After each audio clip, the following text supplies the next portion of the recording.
Hey everybody, welcome back to the channel. I hope you're doing well. This video is mostly me doing smaller tasks around the house, a bunch of outdoor stuff, some little things inside, just kind of tying up loose ends, like I rehung the power line and stuff like that, clean up an old gutter. So hopefully you enjoy it. It's mostly time lapse on this one because it's just set up the sticks and let the camera run. I do a little bit of smart home stuff, so a little bit of explaining with that going on. But lumber prices are starting to come down, like in-store prices, not just futures. So I should be moving back inside and starting some framing upstairs in the bedroom upstairs. So hopefully we get around to that soon.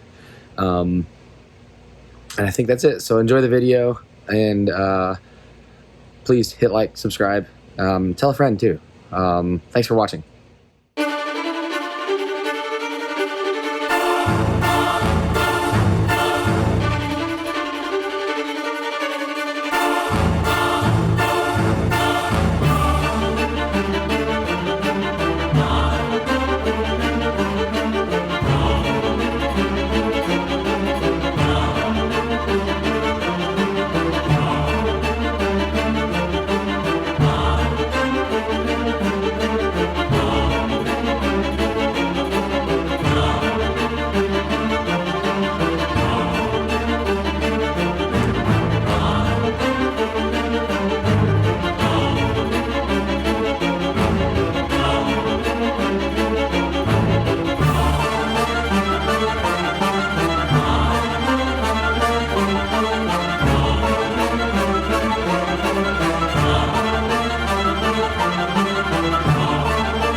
Alright, so I came out here with just the intention of clearing stuff, vegetation away from the building, which I did that. There's a line running down. I'm pretty sure it's not hot because nothing's hot in this garage. I don't know where it goes though, but I got everything off there. I need to do the other side. That way the vines don't kill the roof. It's the only good roof I got around here. But I also cleared off away from the creek. You can see the original bank. They had this rock here, and it kind of goes around this way. And over the years, it's eroded this direction, and it's just gotten worse and worse and worse. I would definitely like to return it back to its original path way over there, and then fill all this in, put a proper bank in and stuff so it doesn't erode again. And I think for the first time on this channel, you can kind of see the exit. It goes underground right there in a much bigger pipe than it comes out up there. Back here, we got more of these orange bars. I found out what they are this week. It's actually a frame to an old trampoline. So at least it makes sense. I know what it is now.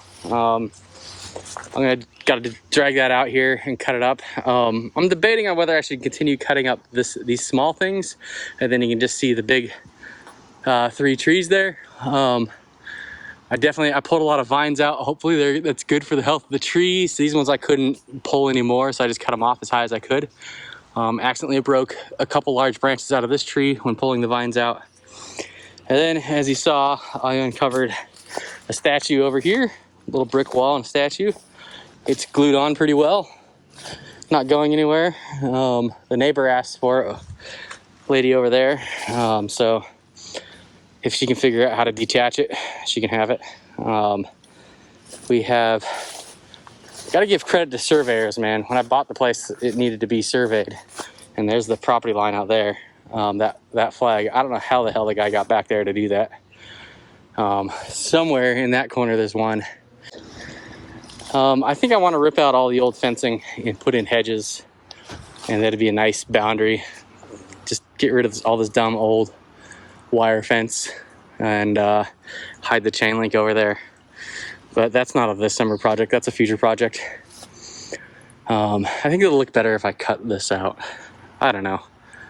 I think I'm done for today though. I'm gonna do the same thing I did before and just let all this stuff sit here for a week or so. Let the vegetation and all the green die out, and then I'll come back with the saw, cut it up. And at some point I'm gonna drag everything away from the fence and just build a big bonfire and burn it all.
This is the beetle tape I mentioned when installing the AC, the big AC unit.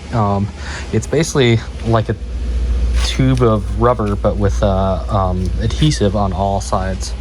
So I should be able to stick it on the outside edge of that thing and stop that leak.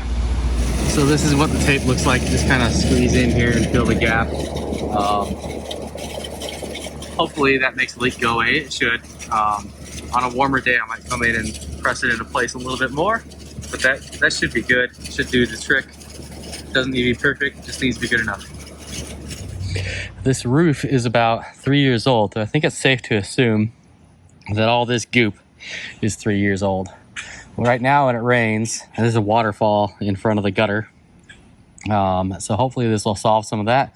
And it should also take some of the water off the driveway and dump it directly into the creek through the spout. Not that that's going to stop it from flooding or anything, but it should be better than it was.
So we are back here by the koi pond, and I did some digging, and there is my other corner mark.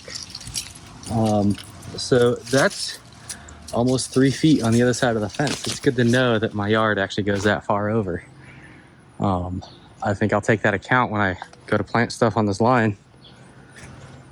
And that gives me quite a bit of space, which means based on where it is down there, it means the bulk of these trees are actually mine and not theirs.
So this whole area looks better. I think a future project is to take out the old grill and maybe be able to leave the wall. Looks like I probably will be able to. But this is cleared out. I was super fortunate this mostly came out as one piece. As you saw, this took a lot more work. And I'm guessing it actually goes back further, probably to underneath this root here. But I don't feel like digging back that far, and it's kind of abusive on the tools. So I think I'll just leave that as it is for now and just kind of keep it trimmed so it doesn't overgrow as much as it was before. I chucked a couple of these reflector poles over here. That way nobody parks over this. And it does look like it's actually a U-shaped concrete setup in here. So I think a future project is to use the bricks and build up to the bottom of the fence line and build that in properly and then fill in all this hole. The landlord next door actually started doing something this week about the water flooding both the yards.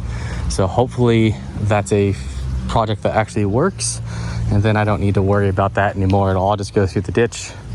And by building this up, if it does start getting really high, it'll help keep the water in there versus flooding up and over the yard again.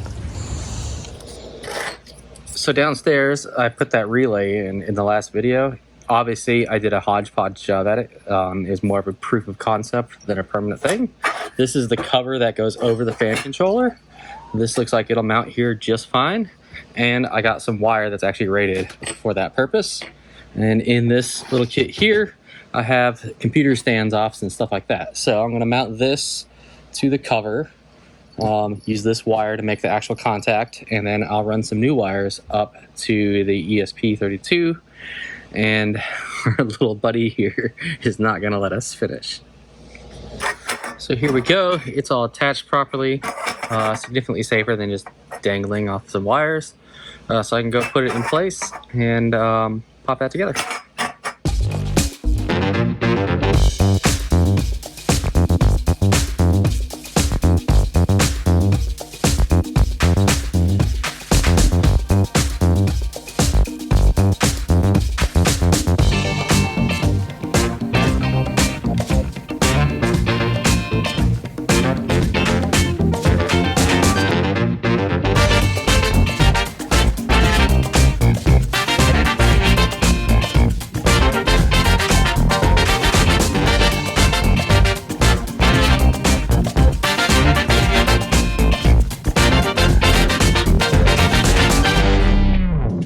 All right, so I have this all tidied up. New wire from here to here. This is 24 volts AC, so this wire is plenty adequate for that.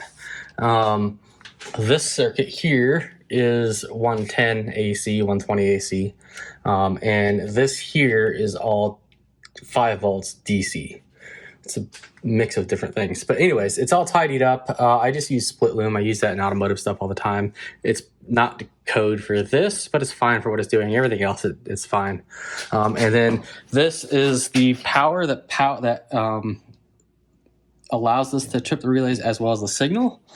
And it just kind of snakes up to the device. And I've ordered some pretty boxes for the devices, and everything's kind of zip tied up, and the sensor's hanging out in the, so it's out in the open. So now I can just tidy this, close this back up, and we're good to go. With this connected, it's now officially a smart thermostat, I guess. And it'll all hide nicely behind the panel there.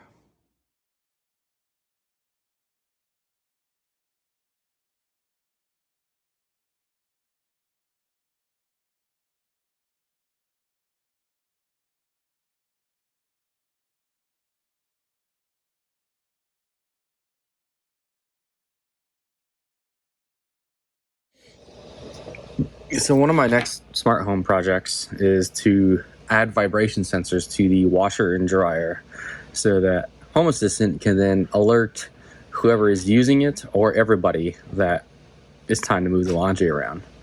But it starts with getting these these vibration sensors set up. So what I have is a new ESP3266 board.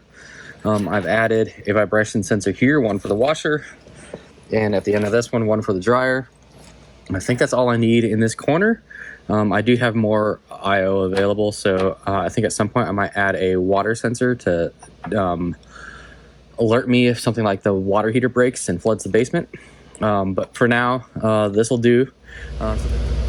I bought some project boxes for these, so I've used double-sided tape to stick the vibration sensor here, and on this one it's got the vibration sensor and the computer, and then I'll be able to just double-side tape the back of it to the back of the washer and dryer, and it'll look a lot less sketchy than just some weird electronics dangling around. So I just need to pop these lids on them, take it downstairs and plug it all in. So you can see the little wire dangling between the two. This is the one that's just the sensor, and this is the one that's the board and the sensor. So it should all be fired up and working. Should be able to see it in Home Assistant and monitor the status of these. The next step is to automate notifying people when the stuff is done washing and drying. So I got the vibration sensors working, and I've been just kind of fine-tuning them. Basically, I set them to their most sensitive setting, and the furnace fan is enough to actually set them off at that setting, like all the time.